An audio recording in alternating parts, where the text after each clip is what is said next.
Hi, I'm Laura Davis, your host of Hire Me Maybe, discussing the journeys of influential figures within the manufacturing and engineering industries. Today I am joined by Kirsty Davies-Chinnock, who is the Managing Director of Professional Polishing Services Limited and also the founder and director of Women with Metal and Women in Industries podcast. Hi Kirsty, and thank you so much for joining us on one of our first episodes of Hire Me Maybe. So if we can start today by talking a little bit about how we met. Yes, well, thank you very much for having me on, Laura. It's lovely to be on the other side of, I was going to say the camera, but we're both still on camera. But It's a bit strange for you, isn't it? Being on the other side of the question. I'll be kind, I promise. So yeah, we met here we met on LinkedIn, didn't we, initially? And then a couple of events, I think we met in person. And then I sponsored your first Women with Metals that you did. The umbrellas, yes. Oh, but do you know what? So many people talk to me about those umbrellas. It's a bit strange. I get the person who hasn't got an umbrella? Me. Oh, the spare ones, Sarah, sort it out. The spare ones in the. Did you not get one? I'm not. I got one, and then I think it was at the UK Metals Expo. I think it was Sharon or Simone who were helping on this. No, it was Sharon because it was the second year, and it was tipping down. She's like, "I haven't got my umbrella," and I was like, "Laura's just dropped an umbrella off. Here you go." She's never given me back. Oh right, okay. Well, we'll make that happen. Yeah, I can see you've got my book. You've got Women Who Win in the background there, so you're ready to be read. But yeah, I mean, it's so powerful, isn't it? LinkedIn, and the connections that you can make and conversations you can have, and I'm sort of forever grateful for our connection because you're such an inspirational lady, Kirsty. I've said that to you before, but you genuinely are with everything you've achieved, and everything you sort of you stand for, and you talk about on LinkedIn and in Women with Metal conferences, and everything that you are. Do you know what I mean? I think LinkedIn is really powerful. I think there are some things on there that I tend to scroll past. I agree. I'm not really into going on and disagreeing with people. I keep it quite professional. I wouldn't. I'm not a keyboard warrior, if you like. No. If somebody puts them up I have an issue with and I know them, I'll private message them about it. Yeah. But yeah, LinkedIn's great. So after the first Women with Metal conference, it was 3 days later, and it was from that I was talking to RX Global in Germany about doing the Women with Metal, the Aluminium Awards at Aluminium 2024. It was 3 days, and that was just from LinkedIn. It's crazy. Yeah, it was fantastic. Obviously, Yasmin, who's the project manager there, she knows Nadine well, and it was great. It just snowballs, isn't it? And it's having your voice heard, and sort of be pressing the right buttons, really, isn't it? But we're here today to talk about your journey, and a bit of a potted history of how you got to where you are today. What opportunities you've been given. So why the metals industry, and how did it all start for you, Kirsty? It's definitely a level of privilege. So I came to professional polishing for 6 weeks in between college courses, 3 days before my 17th birthday. And it's been a very long 6 weeks because that was, well over 35 years ago.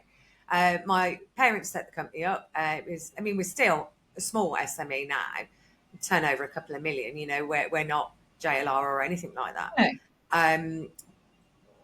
But at the time we got to sort of 3,000 square foot rented units, really a small company. And I went there for 6 weeks to earn some money in between college courses and never left. I was really, really lucky, particularly in the time when we're talking late 80s, that I had a fairly progressive father. Right. He's in his 80s now, who was quite happy for me to, go and play with machines and really sort of learn to take over. And at the Yeah. time, he'd got two friends who both got sons about my age in their businesses, and they really didn't sort of hand the reins over. Right. And their sons used to contact me and go, well, how can I get them to go away and let me do my thing? And I was like, I mean, my dad used to come in on Thursdays for about oh God, I can't remember how long ago that was, but that was so he'd get out of the way of the cleaners. Right. And literally, and he'd come in and annoy me for about 3 or 4 hours on a Thursday morning. He went on holiday, came back, and came in, and he hadn't got a desk. I took his desk out. I was like, Taking "You're over. retired, go away. You can come up for the Christmas buffet, and that's it. Go away." So did you learn Um, every element of the business? So those 6 weeks, what did you do? So I actually didn't start working for professional polishing in those 6 weeks. We'd got another business called Right. Professional Abrasive Supplies. Obviously, we use a lot of abrasive to polish stainless steel and aluminium and other metals that we process. And at the time, you couldn't buy them from the manufacturers. You had to buy them from a distributor. So we Right. set up a distribution company. So I used to sell abrasives, uh, abrasive tools and things like that. But I also then sort of still did the general customer service on professional polishing in the office. And it just clicked. Have you ever watched a film where someone's like doing this on a safe and then they open it and you hear the little clicks? Yeah. That was my brain. It just went click, click, click. And within a few weeks, I was correcting my manager. I was so precocious, really annoying. But I'd be like correcting my manager and go, no, that's not correct, actually. Blah, blah, blah. And yeah, annoying, but right. But So you just yeah, learnt on the job. yeah. You had the opportunity to learn on the job and sort of immerse yourself in it, I suppose, which not many people have that opportunity, do they? Yeah. And I've always sort of been a person who needs to know more and needs to try more. Yeah. And of course, way back then, the internet wasn't even invented. So I used to have massive A4 arch folders. And if I was at a conference and talking to an electropolisher, I'd take all their brochures and leaflets and I'd learn about electropolishing. And then Yeah. when people would ring me up and I'd go, oh no, you want electropolishing for that project? Go and talk to Anna Paul. Or I'd talk about, I'd learn about acid etching, or I really worked on my technical knowledge on passivation and pickling and other processes, Right. on the different grades of stainless steel, on stress corrosion cracking and all things like that. And I learnt it all from technical brochures, and I used to have folders full of these. And I got a lot of contacts through that. So people would ring me up and go, who should I talk to about, I don't know, bending? Who should I talk to about welding? Who should I Yeah. talk to about fabrication? And I'd have all these contacts and sort of became a sort of an offline LinkedIn even then, if you like. Like the go-to person to get that knowledge. It And was in just terms of curiosity. yeah, no, but that's fantastic. I mean, metals is fascinating because I know you've said about it a lot. Everything we touch from the minute we wake up has something touches metal.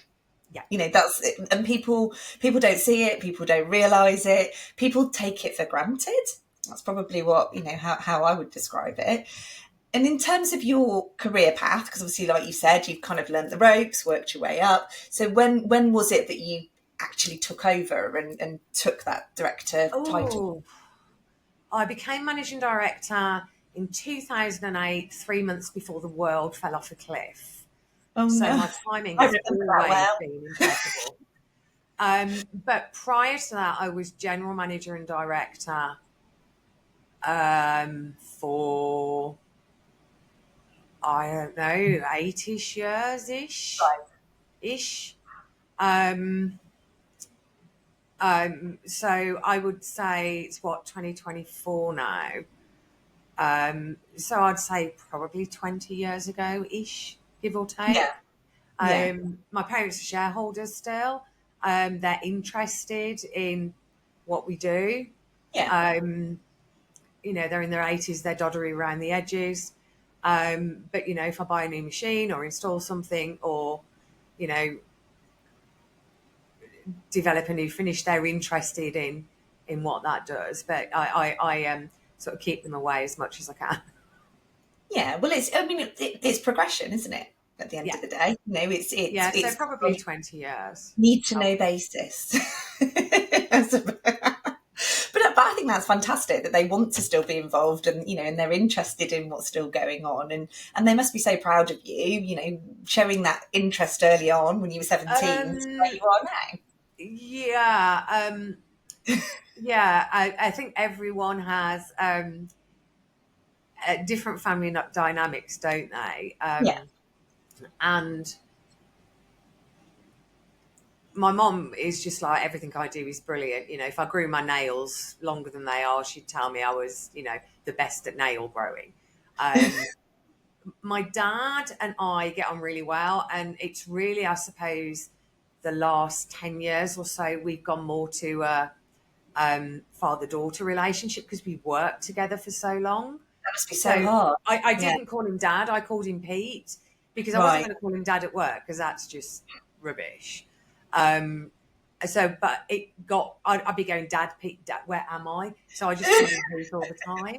So I call him Dad now. And yes, he is proud, but I think sometimes he's a bit sort of quizzical on, well, why are you going to talk to those people in that country? And why is someone flying in from New York to ask you to consult on a project? And why are you being asked to go and run these awards and, being paid a nice chunk of money to do that in Germany? And why?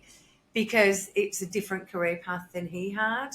Yeah, And I think he sometimes struggles to sort of see perhaps the reach I have that he didn't have.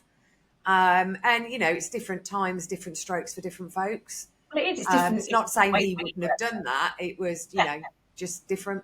Yeah, well, it is, and I think social media and kind of the way that the world's evolved. We don't run businesses in the same way as we did 20 years ago. We can't, because if we do, we'll stay still.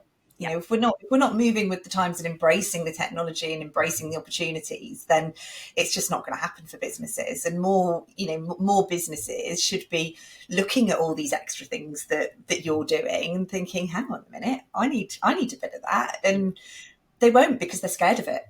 And I think it's wrong for them to be closed-minded to it, to be honest with you. So, but in terms of your life, so we've had lots of discussions, because I mean, as you know, my background is theatre, and yours is modelling and dancing, and you were in a band, weren't you? From what Yes. you're saying, Bass so talk guitarist. about Yes. that, from metals to model. Yeah. It's. I mean, I've always danced. So, and I had my equity card. I was one of those girls dancing in the cage at the Dome nightclub in the 80s. It was good money. And do a day job here and go there. I was an extra for Birmingham Royal Ballet in a couple of productions in the 90s. They used to hire dancers because we could fit into the costumes. Yeah, So that was all good fun. And then I got into modelling just before I was 40.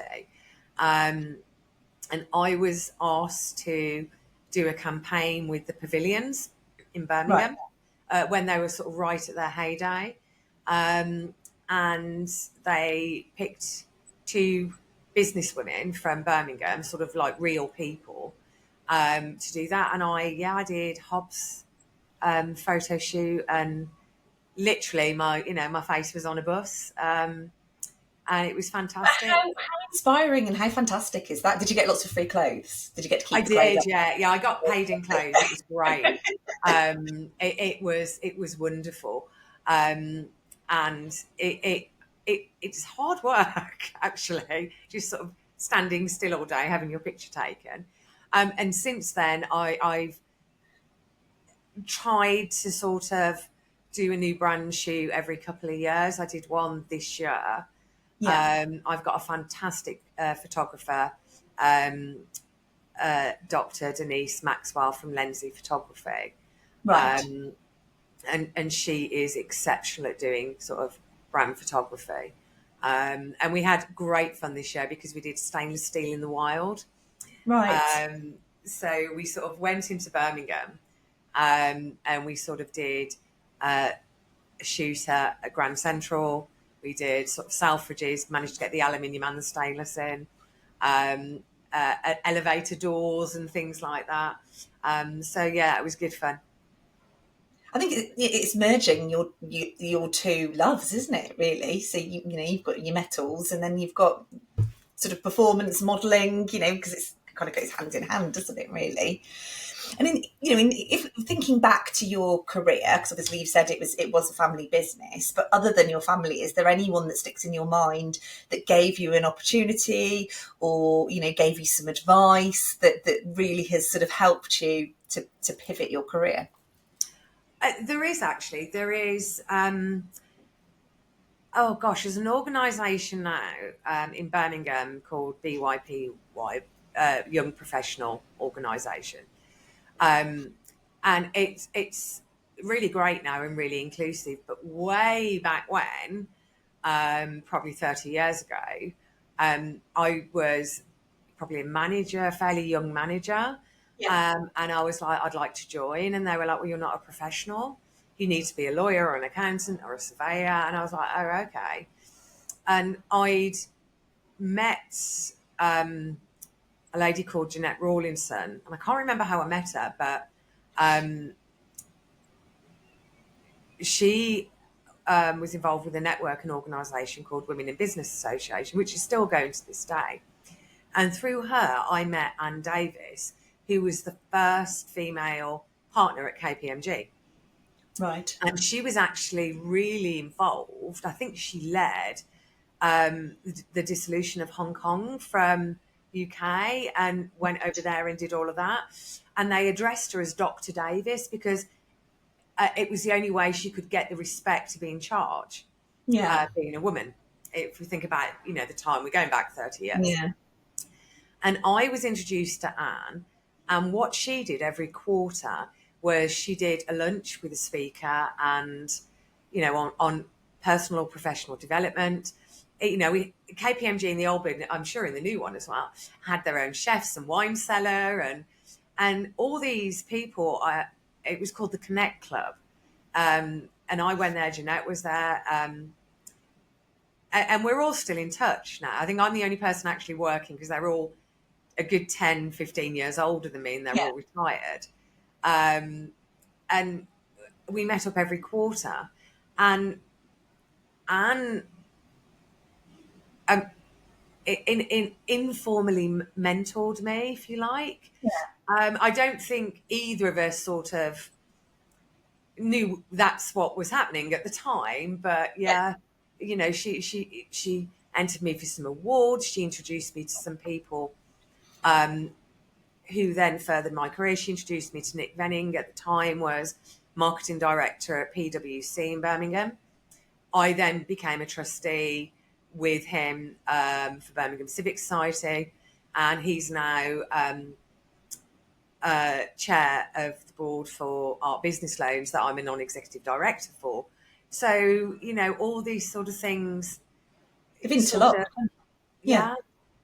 Yeah, I think we've all got that one person that sticks in our mind that we feel we owe our career to, and I think it's a nice thing to have, isn't it? And it's a nice, it's that nice boost. Would you have been where you are now, with the contacts you've got now, doing the things that you are without her input? You just don't know, do you? Because you just, that's it. You don't know. Life. That's what.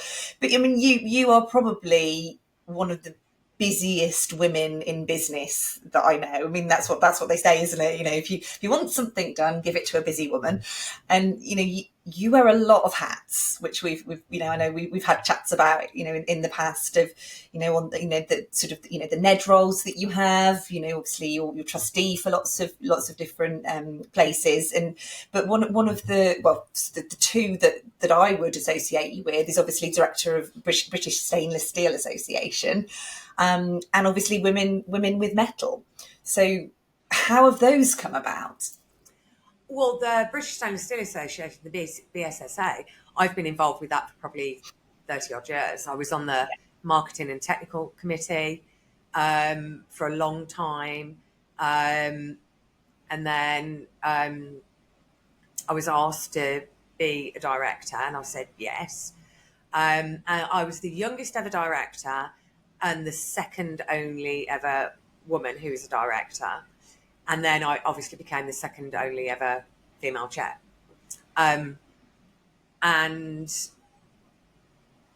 I increased the number of women on the board from just me to 3. The current chair has just invited another woman, so we now have 4 on the board. But when I was on the board, there were 3 men called Dave and 1 woman. We've had this conversation about all the Daves in the metals industry. All the Daves, yeah. So, yeah, I think we only have 1 Dave now. Dave number 2 stepped down at the AGM. His role is expanding in the company he runs. So he's been replaced by his commercial director on the board as well, because obviously things like this take time and they detract from the day job. But yeah, so I've been involved with the BSSA since before it was the BSSA, it was the Stainless Steel Advisory Service initially. So, but yeah, it's great. I enjoy the role. I enjoy working with everyone. The current chair, Darren, was my vice chair. He's great. And his vice chair, Adam, I think is going to make a great chair as well. And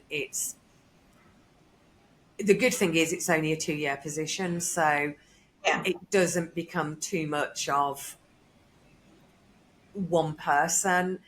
Most of my NED roles, I will always step down after 2 to 3 years, even if I'm asked to stay, because I'm a strong character. And I know that, particularly if I'm chairing it, it has a habit of becoming the Kirsty show a bit. Yeah. So I like to go in, do what I'm doing, and then go away again. It's a new idea. And again, things are evolving. If it's all the same person that's bringing things to the table, then things aren't going to change and evolve. They're going to stagnate, aren't they? So I respect anybody that does that. I think it's really important to kind of give other people opportunities as well to share their ideas, and obviously it must be a great forum to kind of share industry insights and network and collaborate, and all of those kind of great things that so many industries, again, they miss the mark on it, don't they? Because they just don't do it. They sort of keep their ideas to themselves, a lot of them, don't they? And I mean, we're obviously really careful, sort of like, to say to everybody at a meeting or an online webinar or our yearly conference and dinner, do not discuss commercial sensitive information. But it's great to see everybody. I mean, when we had the first dinner after COVID, I was chair at the time, and I was like an excited puppy just to be in the room with all these people I'd not seen for 18 months. Yeah. It was just like, I am an excited puppy. I'm so sorry. But, it's just great. But you can. It's not the same on Teams and Zoom. However, I don't like driving. As I've got older, I'm just like, oh, really don't. Do I really have to? Can I jump online? You can't beat being in the room. You really can't. No, I agree.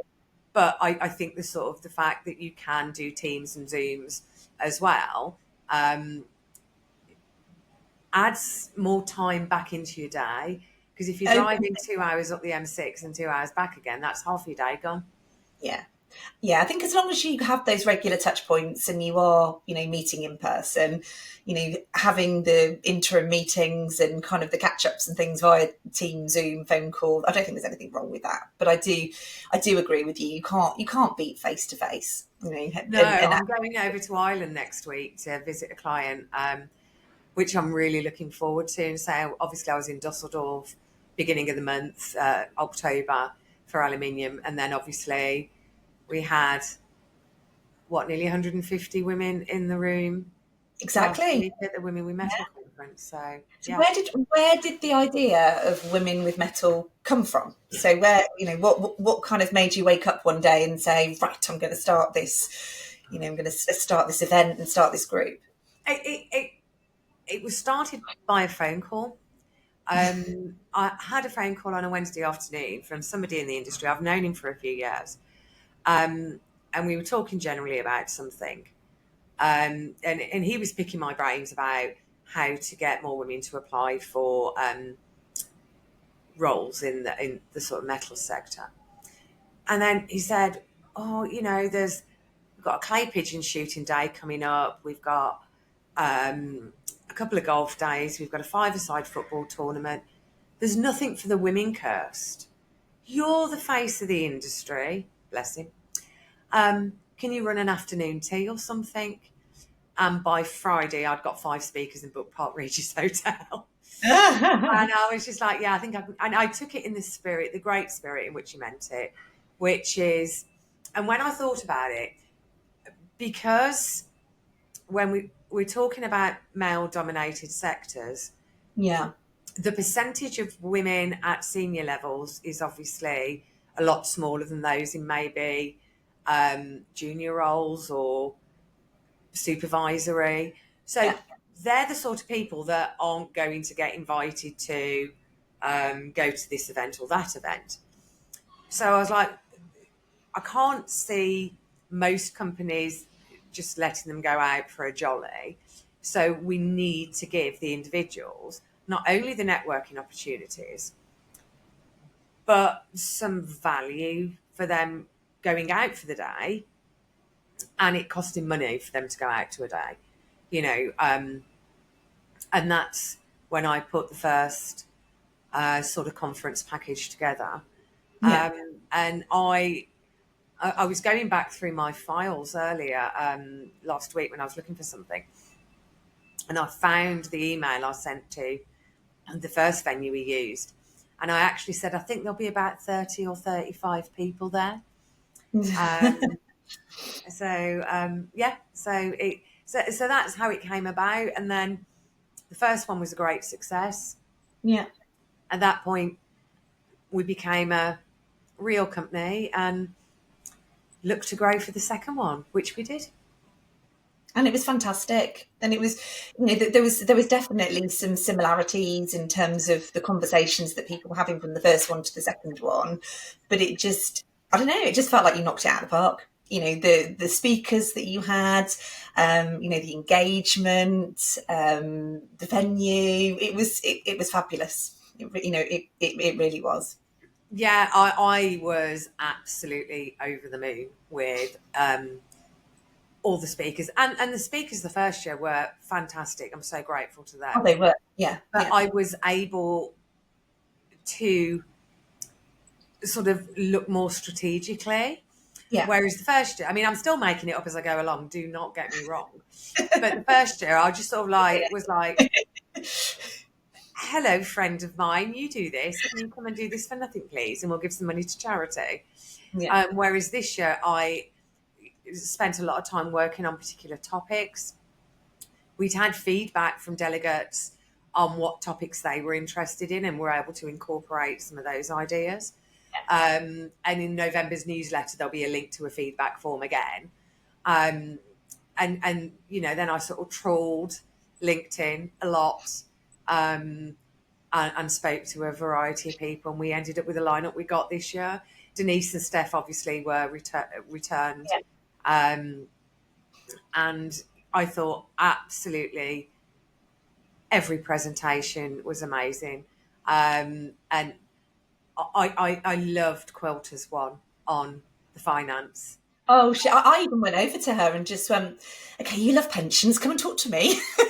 She was amazing, wasn't she? Victoria and Rebecca were brilliant, and they'd never presented before. Oh gosh. I know. To the extent, I had a quick online meeting with Laura Crawford from Machinery Magazine yesterday, and she was like, okay, I was doing my build at the NEC, so I couldn't be there. She said, like, I'm hearing such great things about the finance, and I was like, I'll introduce you so you can have your Women with Metal review, even though you weren't there. So, well, I've got mine booked. Yes, so a few people have got theirs booked in. Reached out. Well, she lives down the road, so she's just going to pop in. So which will be fantastic. But no, I mean, you had Jeremy, you had Denise, you had Steph. I'm trying to remember now. You had Gemma, and Nikki. And Nikki. Oh, she was fantastic at the end. But you know, as a woman in business, you know, as a supplier to your industry, you know, I feel the same pains and churns that everyone else does, and there was so much I could relate to with what she was saying. She was just she was fantastic. They all were, and the panels. I was really, really pleased, and the panel discussions were great. I had never used Slido before. I didn't even know it existed, but I really liked the way we could do that interaction, particularly in a bigger venue. You know, without sort of having people running up and down staircases with microphones, and so that was great. I'm going to arrange to record a podcast with Denise, Nigel, Steph, and Jeremy to answer the questions that we didn't get round to, because that was amazing. And then we'll make that available. I think we'll probably record that in the new year. I'm just, you know, it's the end of the year is rapidly approaching. Exactly. It's scary, isn't it, to just think kind of where we are. It feels like this year's just gone. Boom, and we're here. And you touch on the podcast. So what made you set that up? What was that all about with your, you know, it's women in industry, isn't it? Yeah. So I set that up sort of the early part of last year, 2023. And in January 2023, I did a program that a friend of mine runs, True Pal, about elevating your personal brand. And I'd looked at what I was doing, and I was quite a busy person. I'd got all these different hats. I'd got Ned roles. I was asked to speak at quite a lot of events. I was asked to do this. I was asked to do that. And I wasn't being paid for any of it. And I was like, you know, and I'd hit 50, and I was like, it's nice being in demand, but what do I want from being in demand? Yeah. How do I want it to benefit me? And by me, I also mean my connection. So I like introducing people to other people, and hopefully they'll forge a great relationship, you know, a profitable one, both personally and professionally. Yeah. So I looked and I was like, right, okay, if I want to move more into paid Ned roles and be paid to speak, I need to make sure my personal brand reflects that. So I did this program with True, and I think it was a 6-week program. And Justice Williams, who was one of the speakers at last year's conference, she was involved in that as well as one of his sort of presenters. And halfway through the program, I'd set up my own website, then I'd set up the podcast and that sort of thing. And and it all sort of came from that, really, just to sort of solidifying what I wanted to do. I stepped down from several roles. I kept 2 Neds, the BSSA, which is obviously integral to my industry, and art, which I am paid for, and then everything else. Then I focused on work that can hopefully propel me in the future to be able to do other things that benefit both professional polishing and women with metal. And feed you, I think, and feed your curiosity by the sounds of things. You like to be really engaged and really passionate about something, don't you? That's really, really clear.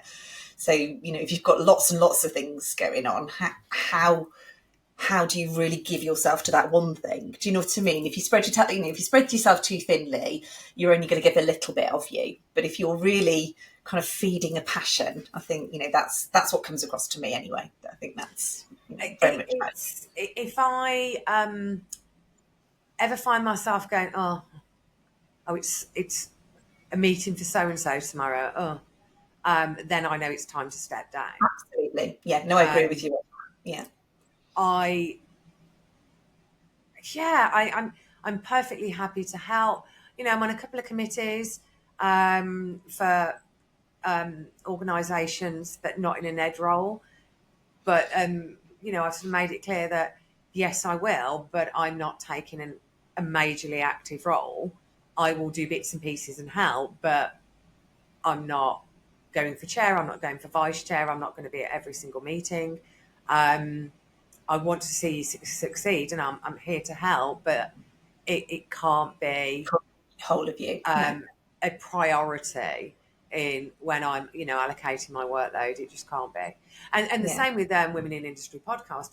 Series 1 was something silly like 42 episodes. I was releasing one a week and just kept releasing one a week, and then I was like, hang on a minute, I can't do this forever, every single week for the rest of my life. No, it's too much. So series 2 is 9 episodes, and series 3 I'm starting to record December and January to go out in January, and again that'll be 9 to 10 episodes, and then I'll have a break, and I'll do 2 series a year, one at the beginning and one sort of autumny, and that will be a lot more manageable. Yeah, you do it at your pace, and you don't want to burn out from doing it, because at the end of the day, you're running a business, and you need to do that as your day job, and then you've got all these extra things that that top that up, really, don't they? And give you other opportunities. So, what advice would you give to somebody who is looking at you and thinking, I want to be more Kirsty. I want to be the MD of a company. I want to set up my own, own community. And what would you say to that person? Don't second guess yourself. And if it's really scary in your gut and you're sort of thinking, that's not going to work. That's not going to work. That scary feeling in your gut normally means it's the right thing to do. Yeah. And there's a difference between a oh my god and a sort of not scary feeling in your gut, but that one, when you start to doubt yourself, and you've just got to push through it, and it's literally like slogging through mud. When you're doing that, it's almost like you can feel yourself moving in slow motion. But you'll get over it, and it does work. And the good thing about doing these sort of things, it's making the mistakes. That's how you learn. It is. The things that challenge are stronger, don't they?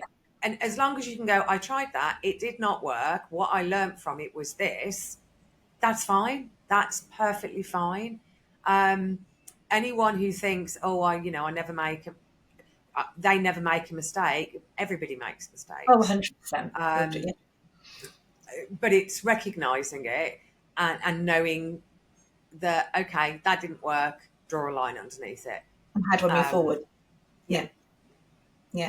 And what's next for you? Is there anything on the horizon? Anything? So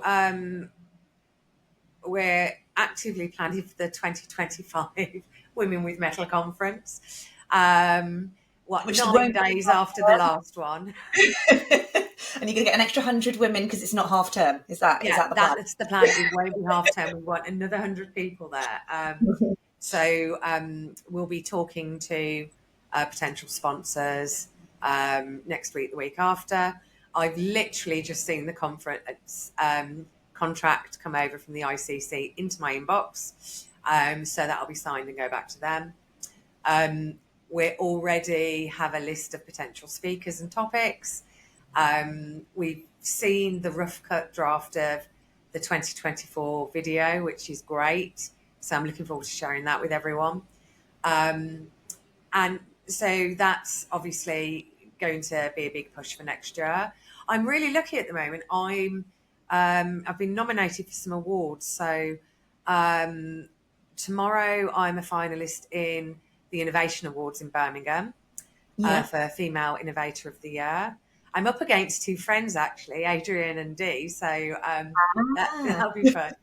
And then we've got voting open at the moment for the Felicitas Prize in Germany. I saw that, I was nominated by a really nice woman I met at the Aluminium Awards we ran in Dusseldorf from Novellis. She's nominated me for that. So it'd be nice to get to a finalist in that. So please vote for me. And then in January, I'm a finalist in the Great British Businesswoman Awards. So that should be interesting. That's going to fill your time up then, isn't it? All of these awards. Yeah, that's I won't win any of them. You've already got a cabinet there. It's one of those things. I don't think I'm going to win tomorrow. I didn't have, or the email for the judges sort of like prep went to my spam folder and I never read it. And I actually did my interview sort of around the back of a loading bay at the NEC whilst we were exhibiting at the UK Metals Expo. But yeah, I've obviously the main conference it is going to be really exciting for next year, and there are a few other things around Women with Metal that I really want to be able to do next year, but I'm not telling you what they are because they're secrets. Oh, there you go. So hot off the press. But no, thank you so much for joining us, Kirsty. And it's been an absolute pleasure, hearing more about your story. And I'm sure everyone who's listening will agree, that I've said it at the beginning, but you really are an incredible woman and you've achieved some great things that we should all aspire to be more Kirsty. Thank you. Have a lovely rest of your day. And you, Laura. Thank you. Bye. Thank you so much for listening to today's show. We hope that we have inspired you to take the next step in your journey. Today's episode was brought to you by Marshall Harmony, of which I am the founder and MD. We are on a mission to change the perception of recruitment by always placing people first within the manufacturing and engineering industries.